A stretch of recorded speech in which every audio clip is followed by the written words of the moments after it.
بسم اللہ الرحمن الرحیم۔ میری دوستوں سے گزارش ہے کہ ویڈیو کو لائک کریں، شیئر کریں اور چینل کو سبسکرائب کر دیں، ساتھ میں بیل آئیکن کا بٹن بھی دبا دیں تاکہ نئے آنے والی ویڈیوز آپ تک پہنچتی رہیں۔ قبضہ کر لے، لیکن یہ یاد رکھنا یہ اس علاقے کی ریت ہے کہ جو دشمن یہاں آتا ہے اسے موت کے علاوہ کچھ نہیں دیا جاتا۔ ایک روایت کے الفاظ یہ ہیں: ہسپانیہ نے الجزائر پر ایک مرتبہ عروج کے عہد حکومت میں حملہ کیا اور دوسری مرتبہ خیر الدین کے دور میں کیا، لیکن اسے کچھ حاصل نہ ہوا بلکہ اس کی دولت چھن گئی اور لشکر موت کی گھاٹ اتر گئے۔ اب تیسری مرتبہ بھی انشاءاللہ تیرے ہاتھ وہی موت آئے گی۔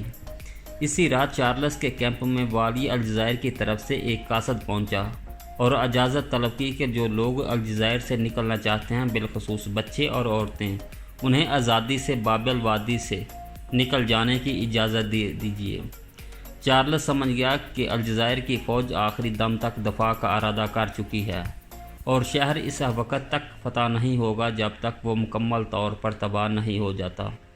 حالانکہ بادشاہ نے ابھی تک محاصرہ کا وقت استعمال ہونے والی توپیں نہیں اتاری تھیں، لیکن مجاہد اسپانیہ کی فوجوں پر مسلسل تابڑتوڑ حملے کر رہے تھے اور ہر جگہ ان پر جپٹ رہے تھے، حتیٰ کہ مالٹا کے ایک سپاہی نے اس گوریلا جنگ کے متعلق اپنی ایک رپورٹ میں لکھا: اس طریقہ جنگ نے ہمیں حواس باختہ کر دیا ہے کیونکہ ہم اس جنگی چال سے پہلے واقف نہیں تھے۔ مجاہدین کی تعداد مسلسل بڑھ رہی تھی کیونکہ یہ سن کر کہ ہسپانوی فوجیں الجزائر کے سامنے اتر چکی ہیں۔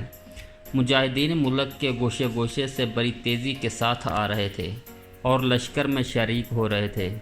چونکہ مجاہدین ملک کے چپے چپے سے واقف تھے، اس لیے ان کے حملے بڑے تباہ کن تھے اور نہایت ہی عقل مندی سے اپنی منفرد اور ممتاز جنگی چالوں کو آزما رہے تھے۔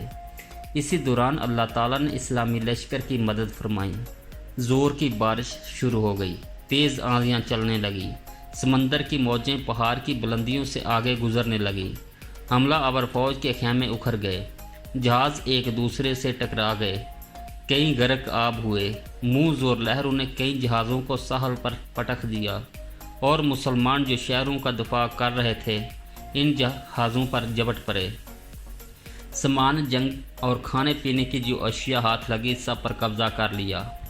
بارش کی وجہ سے بارود ناکارہ ہو گیا۔ ان مشکلات میں چارلس نے الجزائر پر حملوں کی کوشش کی، لیکن اس کا ہر حملہ ناکام ثابت ہوا۔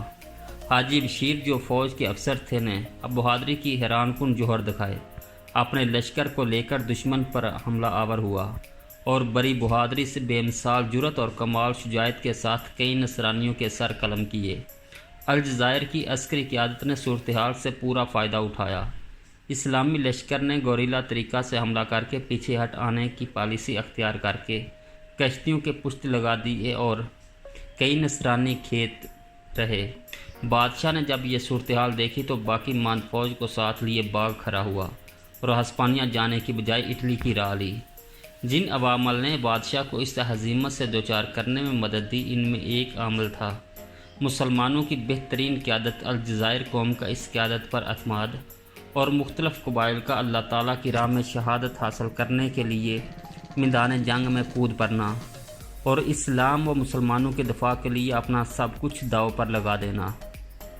الجزائر کے لوگ اس شخصیت کو اصحاب فیل کی شخصیت سے تشبیہ دیتے تھے جس کا ذکر قرآن کریم میں آیا ہے۔ انہوں نے سلیمان کے نام اپنے خط میں اس بات کا اظہار کیا اور کہا: بلا شبہ اللہ تعالیٰ نے چارلس پنجم اور اس کا لشکر کو اصحاب فیل کے لشکر جیسی سزا دی ہے، ان کے مکروہ فریب کو ناکام بنا دیا ہے، ان پر تند و تیز ہوا اور زوردار سمندری فوجیں بھیجی ہیں، ان کو سمندر کے ساحلوں پر قیدی اور مقتول بنا چھوڑا ہے، ان میں سے بہت کم لوگوں نے نجات حاصل کی ہے۔ الجزائر کے لوگوں نے خواہ وہ اس اقلیم کے اصلی باشندے تھے یا اندلس کے مسلمان جو اپنے دین کو بچا کر الجزائر ہجرت کر آئے تھے، تمام نے چارلس کی شخصیت کے ایک ماہ بعد سلیمان کو ایک خط لکھا اور ان تمام دردناک اور روح فرسا حالات کی تصویر کشی کی جن سے اندلس کے مسلمان دوچار تھے۔ انہوں نے بالتفصیل بیان کیا کہ اندلس میں اسلامی حکومت کے خاتمے کے لیے بعد جو لوگ اپنے دین پر قائم رہے، نصرانیوں نے ان پر کیسے ظلم کیے، کیسے تفتیشی محکموں اور مسیحی اداروں نے ان پر ستم ڈھائے، کیسے انہیں قتل کیا گیا، انہیں جلایا گیا۔ ان مظالم کی رداد کے علاوہ خاتم مجاہد فی سبیل اللہ اللہ ناصر الدین سیف اللہ علی کافرین خیر الدین کی ان خدمات جلیلہ کو سراہا گیا جو انہوں نے اسلام کی خاطر پیش کی۔ خاتمے اس بات کی بھی بیان کیا گیا کہ اہل اندلس نے پہلے بھی سلطان سے مدد طلب کی ہے اور سلطان نے ان کی مدد کی ہے، جس کے نتیجے میں بہت سارے مسلمانوں نے اللہ تعالیٰ کے باغی کافروں کے ہاتھوں سے نجات حاصل کی ہے۔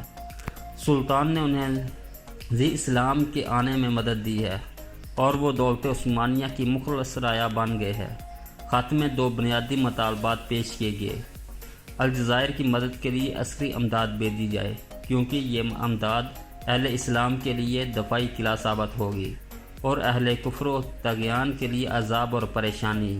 یہ ملک تمہارے نام سے موسوم ہوگا اور تمہاری عظیم المرتبت سلطنت کے ماتحت ہوگا۔ اس سے ٹوٹے ہوئے دلوں کی ڈاریں بند جائیں گی اور بکھری ہوئی رایا متحد اور متفق ہو جائے گی۔ خیر الدین پاشا کو اس کے سابقہ منصب کی طرف لوٹایا جائے، یعنی الجزائر کا بیلر بھی خیر الدین ہمارے آقا کے احکام کی پوری تعمیل کرتا ہے، کیونکہ انہوں نے اس وطن کو نئی زندگی دی ہے۔ یہ اس وطن کے بہترین مددگار ہیں اور تمام مشرق ان سے خائف اور پریشان ہیں۔ خیر الدین بار بروسہ الجزائر پہنچا تاکہ اللہ تعالیٰ کی توفیق سے اس ملک اور مسلمانوں کا دفاع کرے جن کی طاقت عثمانیہ کے خلاف صرف ہو چکی تھی۔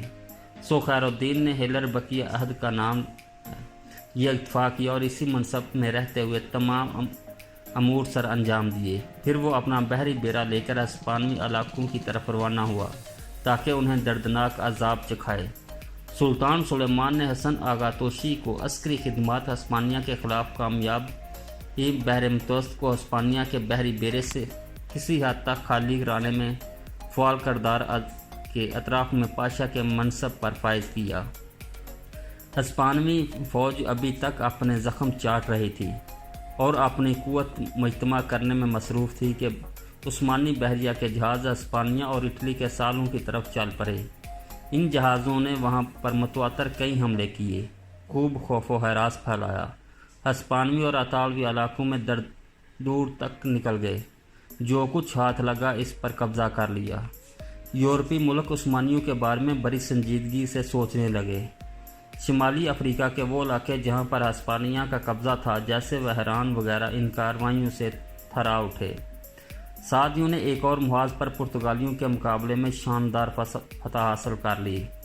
انہوں نے سانتا کروز کا قلعہ فتح کر لیا۔ جو ہی پرتگال کے فرمانروا جان سالس کو اس بات کی اطلاع ملی تو اس نے فوراً آصفہ اور آزمود سے اپنی فوجوں کو انخلاء کا حکم دے دیا اور اس سلسلے میں مدرید میں مقیم اپنے سفیر کو ایک خط لکھا۔ یہ خط 28 رمضان المبارک 948 ہجری مطابق دسمبر 1541 کو لکھا گیا۔ جان سالس نے اس خط میں ہسپانوی شہنشاہ چارلس خامسن کو اس واقعے کی اطلاع دی اور ان اسباب کا ذکر کیا جن کی بنا پر پرتگال نے اپنے دونوں مراکز آصفی اور آزمود سے پسپائی کا فیصلہ کیا تھا، کیونکہ خطرناک جگہ ہونے کے علاوہ یہ دونوں مرکز ارد گرد سعودی فوجوں سے پٹے پڑے تھے، کیونکہ انہیں عثمانیوں کی طرف سے امداد مل چکی تھی۔ سعودی فرمانروا عثمانی توپ خانے اور حربی آلات کی وجہ سے خاصی طاقت حاصل کر چکا تھا اور اس کے پاس تجربہ کار فوج بھی موجود تھی۔ اس امداد کا علم سانتا کروز کے محاصرے کے دن ہوا، جس کی وجہ سے ان دونوں مراکزوں کی حفاظت بہت مشکل صورتحال اختیار کر گئی۔ آصفی اور آزمود سے یہ پسپائی مغرب اقصی سے قطعی علیحدگی نہیں تھی، سو مازکان کو مضبوط کرنے کے احکامات دیے گئے تاکہ پورا سال اس کی بندرگاہ سے سہولت کے ساتھ فائدہ اٹھایا جا سکے۔ اس سے یہ بات واضح ہو جاتی ہے کہ کس حد تک دولت عثمانیہ نے مغرب اقصی میں اسلامی قوتوں کو امداد فراہم کی تاکہ وہ یہاں پر موجود مسیح فوجوں سے دو ہاتھ کریں۔ دولت عثمانیہ اس طرح اپنی پشت کو محفوظ کر کے آگے بڑھنا چاہتی تھی اور اندلس کی بازیابی کے لیے ہسپانیہ پر حملہ کرنے کی سوچ میں تھی۔ سو سعودیوں کو مدد فراہم کرنے میں دولت عثمانیہ نے اپنی رغبت کا اظہار کیا تاکہ مغرب اقصی کی جنوبی مراکز میں پرتگالیوں کی موجودگی ختم ہو جائے تو وہ سمندر کو اندلس کی طرف عبور کرے، کیونکہ مغربی اقصا سے اندلس کے علاقے قریب پڑتے تھے۔ چارلس الجزائر پر حملے میں چارلس پنجم کی ناکامی کے بہت گہرے اثرات مرتب ہوئے۔ نہ صرف ہسپانوی شہنشاہیت اور اس کے فرمانروا چارلس بلکہ پوری دنیا پر ایک عربی شاعران اثرات کے بارے میں یوں کہتا ہے: چارلس سے پوچھو کہ اس نے ہمارے کتنے لشکر دیکھے ہیں، بس یہ تو اس کے لیے کچھ نہیں تھے، صرف اس کو دھتکار رہے تھے۔ اس نے ایک بحری بیڑا اور لشکر جرار تیار کیا، لیکن جب وہ واپس ہوا تو ایک ناکام خائب و خاسر شخص کی مانند واپس ہوا۔ شکست کی خبر یورپ پر بجلی بن کر گری اور بڑی تیزی سے حالات میں تبدیلی واقع ہوئی۔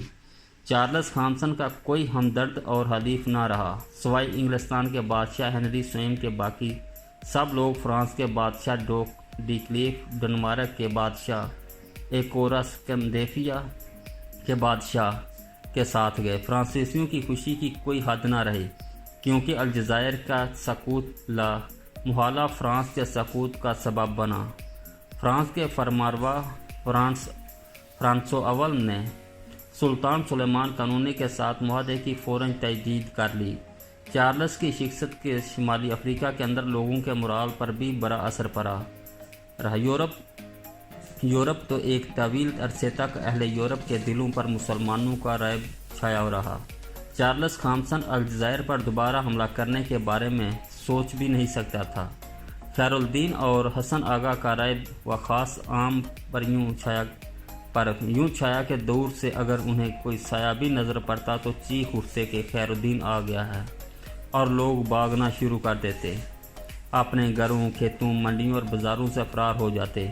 اگر تیز سمندری ہواؤں کی وجہ سے کوئی جہاز ٹوٹ پھوٹ کا شکار ہو جاتا تو لوگ گمان کرتے کہ خیر الدین باربروسا نے سمندر کو برقا دیا ہے، اسے ہجان پذیر کر دیا ہے، اور ان کے جہازوں کو اسی نے ہی غرق کیا۔ الجزائر کے قائدین کا خوف حد درجہ چھایا ہوا تھا، حتیٰ کہ اسپانیہ اور اٹلی والوں کی یہ حالت ہو گئی تھی کہ جب کوئی جرم صادر ہوتا، چوری ہوتی، فتنہ فساد ہوتا، تخریب کاری ہوتی، بیماری یا وبا پھیل جاتی یا ملک میں قحط سالی شروع ہو جاتی تو لوگ کہتے یہ سب کچھ خیر الدین اور اس کے ساتھیوں کی وجہ سے ہوا ہے۔ خیر الدین کے خوف سے یورپی سسکیاں بڑھتے اور زیر لب یوں کہتے سنائی دیتے: باربروسا انت صح ماکان من مدمر فی عزی العالم۔ ترجمہ: باربروسا تو ہر شرارت کی بنیاد ہے، جتنے بھی غم و علم ہے، فتنہ و فساد پر مبنی کام میں اذیت دینے والے جہنمی اور تباہی پھیلانے والوں کی کارستانیاں ہیں، سب تیری وجہ سے ہے۔ یہ سمندر ڈاکو وہ شخص ہے جس کی دنیا میں کوئی مثال نہیں۔ حسن اگوتوشی آخری دم تک اپنا مقدس فریضہ سر انجام دیتے رہے، حتیٰ کہ 951 ہجری مطابق 1544 کو اس دنیا فانی سے عالم بقا کی طرف چل دیے۔